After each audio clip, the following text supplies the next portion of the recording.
All right. Happy New Year. Welcome to 2015. Super excited to be back today. It's our first Lewis Central Tech Hangout of the new year. Today we're going to talk about some social media. Social media is something that we're just getting started here in Lewis Central. Teachers have kind of been using it sporadically, but we want to make a bigger push for not just two reasons. One, for their own learning, a great way to learn some new stuff, and also parent communication. And so that brings me to our special guest for the day. Stacy and I knew each other because of social media. So why not bring in someone who I met through social media to talk about social media with? So Stacy, will you introduce yourself, please? Absolutely. Hi, everybody. Happy New Year. Welcome back. My name is Stacy Beamer. I am the coordinator of digital learning at Grantwood AEA over in Cedar Rapids, Iowa City area. So I was a teacher, tech director before coming to the AEA as a technology consultant. So we work with a bunch of districts here doing tech integration PD. So the social media thing is hot topic always for our folks too. So I'm working with that. Awesome. Well, a couple things as we get started. There's a few different ways that you can ask questions, and we'll try to monitor that as we go through and at the end also. I've enabled the Q&A feature on the Hangout page, so you're welcome to try that out. That's where you're watching from. On Twitter, we both have our Twitter handles up. You can either, you can ask us questions at any time during the Hangout or afterwards. You can use LC Tech Hangout for a hashtag. Also, if you want to post it as a comment on the Hangout page, you're welcome to do that also. Hopefully we will catch all of those, and if we don't, we will try to get back to you.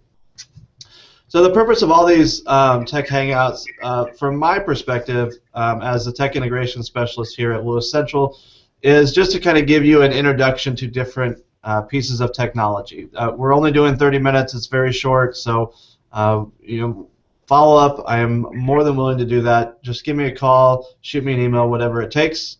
So today, again, like I mentioned, we're talking about social media, either as a communication tool with parents or students, depending on where you're at, or to accelerate your own learning, which is really in my position where I use social media for a lot. One thing that we mentioned to staff prior to leaving for winter break was that we are in the process of unblocking Facebook and Instagram, and we still are in that process. One of the pieces that we needed for the new filter that we have was supposed to be delivered by FedEx, but FedEx thought we were closed on December 22nd. So I've actually, someone mentioned today that they are sporadically open here in the district. Hopefully in the next couple of weeks we'll have that so they are open all the time and available to staff. So if you are not getting to it, I apologize, but FedEx didn't believe that people were actually here. So crazy how that works. In October, we had introduced Lewis Central CSD on Facebook, Instagram, and Twitter. You can see the progression of how those numbers have grown. The image that you see on the left, you'll actually see at your buildings next week as we have parent-teacher conferences. Those will be posted on the doors so that parents have those. The links have been sent out. They'll also be on the new marquee at the high school, which is kind of cool. And you can see that it's steadily grown. If you look, if you can't read that, the tan one is Instagram, the light blue one is Twitter, and the dark blue one is Facebook. So if you think about overall users, that's probably of those services. That's probably a pretty good percentage in relation to total users across the system. So 59 people right now. Well. Right before winter break, we had 59 people following us on Instagram, 216 on Twitter, 452 on Facebook, and all of those have grown since then. But it's kind of cool. It's been fun to interact with people on there as we're growing that. So we will continue that. So one of the things that we want to talk about is what would teachers do with these sites? And I just kind of jotted down a few different things that came to mind, and I'm going to ask Stacy to jump in here as well, and some things that she's seeing her district's doing over there. Really, just a quick way to see what's happening in the classroom. Whether you have a device that's school provided, or your own device. I know a lot of teachers have been using that to just snap quick pictures of either just the day in the life of your classroom. What are kids doing? What does it look like? If you have special events, field trips, I'm not sure why the D ended up down on the next level, but and reminders, on the right-hand column, their upcoming homework tests. I've seen this a lot, and I don't know if you have, Stacy, like inspiring quotes for students. I see that a lot with like athletics, getting kids motivated, and then sharing student work and parent reminders. Don't forget that bring back whatever, bring back the permission slip.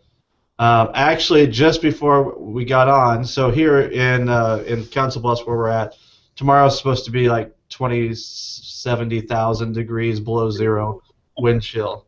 And I saw the one of the Omaha Metro superintendents tweeting out, please retweet this. We will make a decision before 5 a.m. tomorrow morning as to whether or not we have school. So they're using it that. Stacy, what are some things that you're seeing for many of those social media tools? Yeah, I think one of the big things that I just talk about when you're using social media, it's meeting our customers kind of where they are. And so whether it's Facebook or Twitter, and I just look at those numbers and how many of our parents are on Facebook, and that's what they check on a regular basis. They're not necessarily checking email at night all the time, but they'll check in. So that's why it's kind of good to post stuff there and just to build that relationship with your parents so they know what's going on for events. So sorry, I just saw the question come up. Is that a real number? Josh, did you see that? I didn't. Let me grab that. Okay. The Q&A. So I'm betting those are the real numbers of people that are following you guys on your social media outlets at this point in time. That's not necessarily an indication of how many parents are using Facebook or how many of your parents are on Instagram or Twitter. That's just how many are following the district at this point in time is what I'm assuming those are. But daily happenings, just to build that relationship so they feel connected to what's going on. I think that's a really important thing. They don't have to wait anymore for that newsletter at the end of the week. Just a quick picture, and having kids celebrate that, what's going on too in the district, and share with those hashtags and on their social media too is a great. It's a great tool to connect. Yeah, and to answer your question, Lynn, those are, I don't know what you mean by real numbers.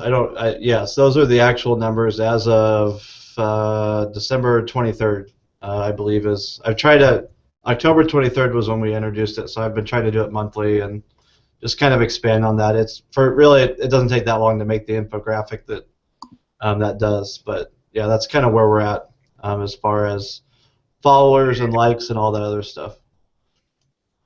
I do find it fascinating in a geeky sort of way. I use the Facebook Pages app to monitor the district Facebook page, and it's really interesting some of the data they can get you real quick as far as how many people have seen it and how many people have shared it, how many people have liked it, and it's really interesting for like time of day that you post. If you post something around noon, it actually gets a lot more followers than a lot more views than if you post it at like 2 o'clock is what I've found with that, and that's very informal data collection. One of our tech consultants is doing some research on this for us to put out resources for our districts and our teachers on our social media sites to kind of model this, and that's one of the things he's finding, like there is opportune times, like key times of the day to put information out, so he will queue that up using like Hootsuite or Buffer, so those hit those prime times when you're apt to get more hits or views.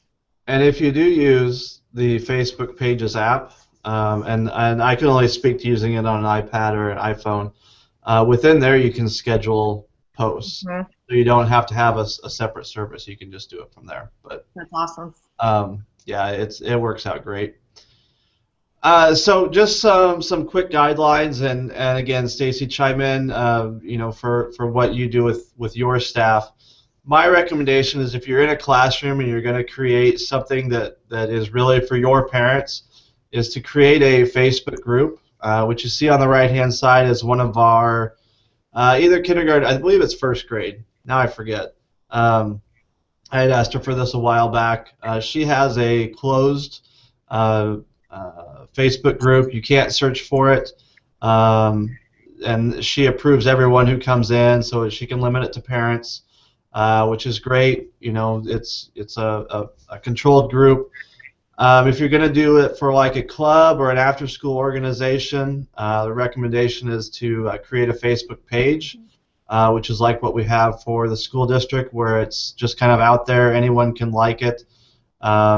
Is that kind of the same thing that you guys do, Stacy, or you see your districts doing?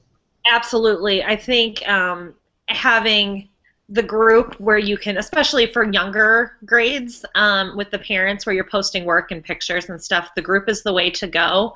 And you think of that school organization, the page is more of like a business. It's open. You're kind of using it for marketing to promote your events or activities. So that's totally right. Another thing that's nice about those, having those groups, is think about inviting your administrators to those as well. I know there's some superintendents and principals that love going in and just commenting and giving the kids some feedback on what they see going on in the classroom. And I know that was a big deal when I was an elementary teacher. You know what, if the principal came in or a superintendent said something, like they're local celebrities for 10-year-olds. So providing that feedback and, hey, look at the great things we're doing, and celebrate that. So great for them as well. So don't forget about those other stakeholders or even board members. Those would be some great people to invite to your group. That's a great idea. I hadn't thought of that. Coach Adair, a friend of mine who is over at one of the Montessori high schools in Omaha, does a lot with social media there. Him and I had kind of touched base a couple weeks ago, and I had mentioned a couple things to him, and he said that if you schedule within Facebook, it ensures more views than if you do it through third party, which I hadn't thought of. Interesting. So thank you, sir, for chiming in. Appreciate that. Next up, this is an interesting discussion that I hear quite a bit, and I'm interested to get your take, Stacy. Teachers I've seen be on both ends of this fence. That some create a separate professional Facebook account so that their personal Facebook account. So well, let me back up a second. If you create a Facebook group or a Facebook page, you have to have a person tied to that to create it. Some teachers will create a separate one from their personal Facebook account to run their Facebook group. When we created the Lewis Central Facebook page, we actually did create a separate user as the owner of that, and our thought was really more about longevity. If I happen to win the lottery, which I need to pick up a lottery ticket, I'm not coming back tomorrow, but someone can still access that page and carry on after I'm done. So we did it that way. My personal account, my personal Facebook account, which I don't really use for anything professional, is an admin on that page, but we've talked as a district, and we're not really making our teachers do it one way or the other. There are some settings in Facebook that, like, you cannot search for my personal account. Everything is set to friends only. Is that kind of some of the same things that you're seeing, Stacy, or how are your districts handling it? Yeah, same kind of thing. Just knowing if you don't want one more account, just because you're moderating a group or a page doesn't mean that they're going to see all your personal side. So I have my personal account connected to multiple Facebook pages and groups that I can moderate, but because somebody likes a group doesn't mean that they access all my information. So that's just one thing, just to be safe if you don't want another account. Now, if you're interacting, and one of the things I can do, though, is I can interact with the group either as the owner of that group or as Stacy Beamer, the person. So I could interact with it just like a parent would on your Facebook page or a student on the page itself. So I can choose to post as the school or the grade level or the club as the logo or as myself, either way. But just because you have access doesn't mean that they're your friend in your personal life. I personally don't like to have multiple logins for multiple things. So if I know I'm going into my personal account and I'm checking things and following things, the nice thing there is I follow a bunch of professional organizations and find different resources and that I might want to use or send our other feeds, so I can do that quickly there. So I wouldn't have to subscribe twice. But that's just it's kind of a personal preference, I think. Yep, and I'm in the same boat. And like I said, if teachers, if you're interested in using your personal account, but you want to make sure that your settings are correct, please let me know. I'm so happy to sit down and go through it with you and make sure that that everything is the way you want it to be before you send that out to parents. And one thing to consider on those too is you can have multiple owners on that group too. So like Josh said, he is on that Lewis Central. They have a generic user, which I like for kind of an admin. But we have my whole team is monitoring our digital learning at Grant Wood AEA Facebook page, so we all can be contributing. So if you have a team of teachers, you know what, I'm not posting all the time for a club or a group, you could have a team of people working on that together to post things as well. That's a good point. I know that I've heard of like grade level web pages. Have you seen grade level Facebook pages, Facebook groups? I have for middle school, especially when they're at that, the middle school teaming. That way the parents are subscribing. They're not just getting like one-offs every now and then. The whole team is updating those pages together. So reminders. Interesting. That's something I hadn't thought about. I'm good for something. All right, thanks. So another one to kind of throw out there, and this, again, if you think back to looking at the data on how many people are following, Instagram is by far the lowest, which is perfectly fine. Actually, you can see on this screenshot that I took the other day, there's 58 followers.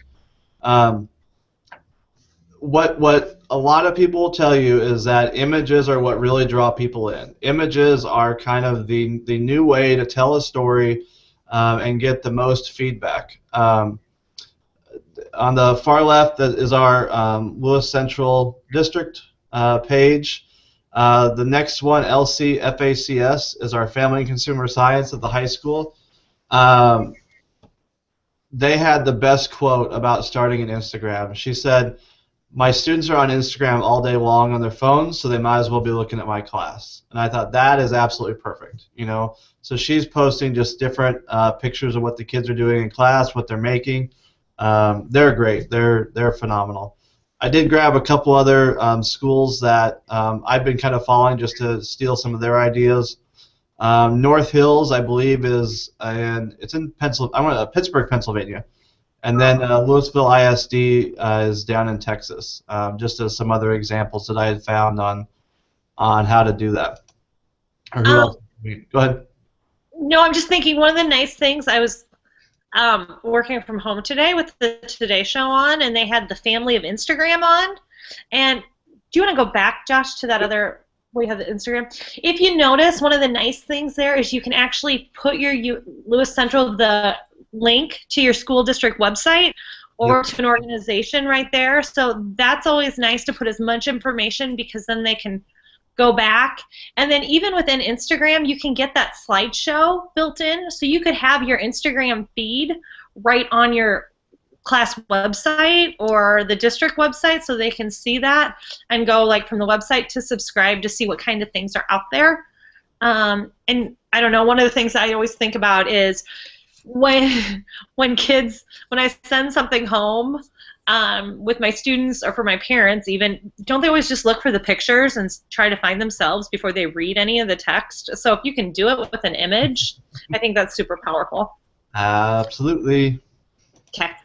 Um, One thing to point out, we have this here, know who can and can't be on the web in your classroom. In our district, the parents do have to sign off that it's okay, that students are in there. Teachers, if you go into Power School, it's noted in Power School. If a student cannot be posted on the web, it's pretty easy to find. I can help you do that. And one thing to get to images, and this is, we look at like the data of how many people like each of our accounts. For Instagram, I could care less because I use Instagram more as a way to populate Facebook and Twitter. And I've found that with Facebook and Twitter, I get more likes and on those, especially in Facebook, than I do for any other post. If I post a link to the local paper or to our website, it's no big deal. But like you just said, Stacy, that's what people are looking for, are those images. So you can do it a couple different ways. It kind of depends on, within Instagram, you can click a button and post to Facebook, or you can do the same to Twitter. I have it actually set to automatically do that. IFTTT, if this then that, is one of my favorite websites. What it does is it automates things. So you create a recipe, and I say anytime Lewis Central CSD posts to Instagram, it automatically creates a new post in Facebook. So I don't even have to worry about it. I click on Instagram, I take a picture, edit it, whatever I want to do, and then it posts to Facebook for me automatically. So again, actually, if this then that is going to be a tech hangout in May. Again, I can help out, setting that up at any time. So Just another kind of, when you're talking about Instagram, if your kid's just harnessing that with students or even with parents to share, maybe they're at events or they see some stuff too, like they can contribute to that, your class community and building culture. So even if you start a class hashtag, and you can post to Instagram too with hashtags. So if kids are taking a picture and they're using their own Instagram account, set up the hashtag in advance. Bettendorf does a great job of that for an event, setting it for all the kids so they're all posting with Bet Pride or whatever this hashtag is. Cedar Rapids Xavier does that too. They come up with a hashtag for the year, and they have kids posting to that hashtag from their own accounts. That's a great idea. That's two great ideas, Stacy. I'm so glad you're here. I'm done. Twitter. Twitter is one of those things that kind of depending on your grade level where you're at are different uses for it. I don't know how well you can see on the far left-hand side. Molly Pettit is a language arts teacher at the high school. So you see kind of her sharing out things to students because those students are, obviously on Twitter. So she does a really great job of sharing and with staff and students also. The middle, Mr. Weldon down there at the middle school, I believe his are automatically posted. I'd have to double check, but I think when he updates his website, it automatically goes there. But he's always sharing out new things that he's found with students, so students can grab their daily assignment from here. I've seen quite a few teachers that will post. Here we do a web presence, and especially at the high school and middle school, they'll post those out or send those out on Twitter on a daily basis. And then Lynn Kleinmeyer, who I know is watching, I'll name drop her. She does a great job of just kind of keeping everyone informed as to what's going on in the library. She's used Twitter. You can see down at the bottom she's working on a makerspace for the library, so she's been sharing and gathering resources from there. So again, a wide range depending on the area or grade level that you're in.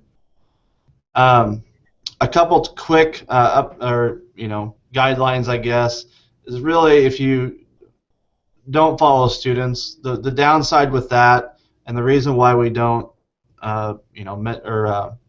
recommend that, is you to be able to direct message someone, you have to be following each other. If you're going to interact with students, you can use the @ sign in front of their username and reply back to them. It works out great. You're still having that discussion back and forth. If it's something that needs to be direct message, then it's something that they can talk to you in person about. There really shouldn't be any need for a private message between you and a student.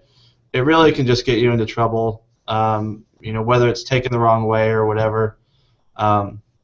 Another thing is if you're interested in the picture piece, but you don't necessarily want to use Instagram. I know we have a fifth grade teacher, Angie Hetzel, who posted today. She doesn't use Instagram, but she's, from her smartphone, can snap a picture directly within a Twitter app and then send it out. So you don't necessarily have to be in Instagram to be sharing pictures. You can do it this way as well, from your phone. So nice and simple. Go ahead. I'm just going to say, as Jonathan's been doing some reading too on that social media, you're going to get more likes and hits and notices if you can add an image. So if you just want to start with Twitter, add that picture of a student working in your classroom, or a picture of, even the bulletin of the board with the assignment for the day. Adding it as an image is a lot more powerful. That's a great point. I know Angie's post today was just the kids are working on 2D shapes, and this is how they're doing it. And she does a really good job, I've noticed, of taking pictures where the kids' faces aren't necessarily in there. So I like that because you don't necessarily have to worry about who's in the picture as much, but it also gives the kids perspective. You can actually see what they're doing. One of the things is we're starting to talk digital citizenship with our students and communicating with parents is, and I taught middle school, but I'm an elementary teacher at heart. But having some of your kids model it and then start putting your kids in charge of doing some of this for you. So teach them, we're going to try to avoid pictures, here's some good angles, and having them post a tweet, or, that's kind of could be one of the classroom jobs right now, or, send out a tweet reminding us that there's book orders are due tomorrow or something, because kids can start doing that, and that's authentic publication stuff. And so, I don't know, they get more buy-in too if they're the tweeter for the week. That's a great point. And I'm going to, well, I'll touch on this really quick. This is from Bright Bites. Teachers ask students to get feedback online from someone other than them. Right now we're at 78% never do that, which I understand. Twitter is a great way, and it leads me into this picture that I found today from this Daily Genius.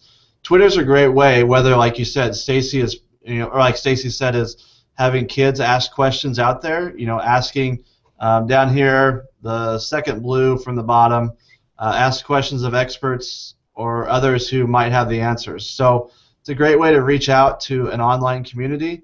There's a ton of different hashtags, and again, I'm happy to share those resources or hook you up with the right ones that you're able to go out and get those answers and get feedback from a larger audience.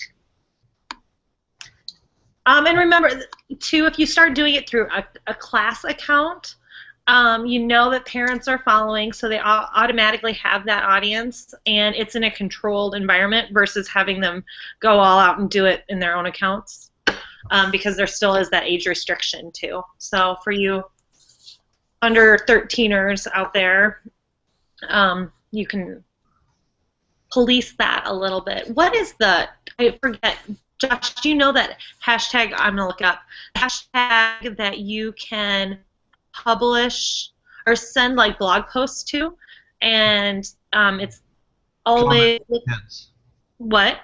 Yes, comments for kids. It's a great one. William Chamberlain down in southern Missouri set up a website that is really promoting, especially if you already have your kids blogging, which I know many of our teachers already do. It's a great way to find a network of other people who are blogging, other kids that are blogging, and be able to comment and get some feedback from that larger audience. So this will be in there. I like some of these more than others, but there's quite a few good ones here, regardless of where you're at teaching wise. So we went over kind of the big three. A couple that are social media tools. Pinterest I know is big. We don't. I'm not on Pinterest. I'll just throw that out there. I know it is something. There's a ton of educational uses for it, and there's a ton of educators on there. If you're on Pinterest and you want some educational people to follow, I am completely. I can find you quite a few different ones to follow. Google Plus is one that I know we need to do a better job of using. Stacy, I know you use it quite a bit. How are your districts using it? Or how have you seen it? You know what? There is some administrators that are using it for teacher communication instead of a class or a district website. They're posting stuff there, all their newsletters, their links. Classroom use, you know what? I would use it more for professional learning, like following organizations and other people, because I can filter kind of like I can on Facebook. But one of the things I really like Google Plus for was the Google Plus communities. And so that's what I would go look. I would go look for, if you're trying to build your own professional learning network, I would look for communities that are similar. So we have, our autism consultants have a community for teachers that are posting and getting ideas and things like that. One of the things they were using communities for was kind of like an LMS, like learning management system, but now the Google Classroom has taken off. That's kind of taking the place of Google Plus. I mean, the fact that you can do Hangouts and events and put calendar invites, those kind of things are in Google Plus communities that are not in Classroom yet. I bet some of those features are going to come though. So I think, you know, getting on and getting outside that Google realm, I think, is a good thing too. Connecting with folks that are on Twitter and Facebook. And I will say, you know, you mentioned using it professionally. You know, we only have it open 9th grade up. So, you know, I know our teachers, when they post to their blog, I think a lot of times it goes to Google Plus. We don't use it a lot. The communities thing, I've seen quite a bit that we need to explore, but that's down the road. That's job security for later. Yeah. So, you've sat through this, you watched this, and now you're going to go use all three, or are you going to pick one? And I, you know, this slide is somewhat in jest in that, you know, you're not expected to use all of them, but who's your audience going to be? You know, I created the social media video that many of our staff watched prior to winter break. You know, Twitter is really big now for high school kids, and Instagram is great for middle school, high school. Instagram is also popular with younger adults. Facebook is still king for a large majority of our parents. So who is it that you are trying to communicate with, or, you know, where are you at? Where are you at with your social media, and how are you wanting to learn? If you're not a Twitter user, well, then that's fine. You know, if you use Facebook, you know, either subscribe and you're wanting to learn yourself, find those websites that you like and subscribe to their Facebook page. Stacy mentioned that, you know, she subscribes to a lot of professional websites through Facebook. I do as well. I use it. It's funny. I learn from Facebook professionally, but I post almost exclusively personally. So, you know, you just have to be whichever one you're comfortable with. You know, use that and you know, go from there. Another thing, just as you're setting up those whatever social media, know that you can automate those and connect them. So you could post in one and it feeds the others. So it's good just to get comfortable, I think, with one to get started if you're kind of intimidated, and or you don't have to post it 3 times necessarily. Nope. That's a good point. Twitter and Facebook have it built in. I know on Twitter it's just a checkbox if you want to send it to Facebook. And like we mentioned, there's with Instagram, it's just a click of a button, or we can set up some of that automation as well. And it'd be good to survey your parents or your students. Just send a quick Google form home and say, hey, where are you? Yeah. I'll post my stuff where you are. That's a great point. That might be which one you start first. So we have kind of come to the end of this topic. For more information or for the recording, bit.ly/josh@lc is the link to the website where I've kind of been storing all of this, as well as a whole bunch of other stuff. If you go to Google Classroom, you'll see one of Stacy's presentations there, so you can go check that out and see her work on my website. Awesome. The next LC Tech Hangout is going to be February 12th. We're going to talk about some extensions and add-ons for Google Chrome. The rest of this spring is going to be really focused on social media. So this will be the February 12th is a little bit different from the other ones. So, Stacy, thank you so much for taking some time out of your day and joining us. No problem at all. Let me know if anybody has any questions. I'd be more than happy to bounce ideas or try to find answers. All right. Or any suggestions. I can't wait to see what you guys are doing. Yeah. We're definitely learning. We have quite a few teachers who have been using social media, and so, but because it's been blocked, it's been somewhat under the table. So it's nice to get everyone out in the open and just be clear about what you've been doing on social media. Just air it all out. Awesome. All right. Stay warm, everyone. Stay warm. Bye.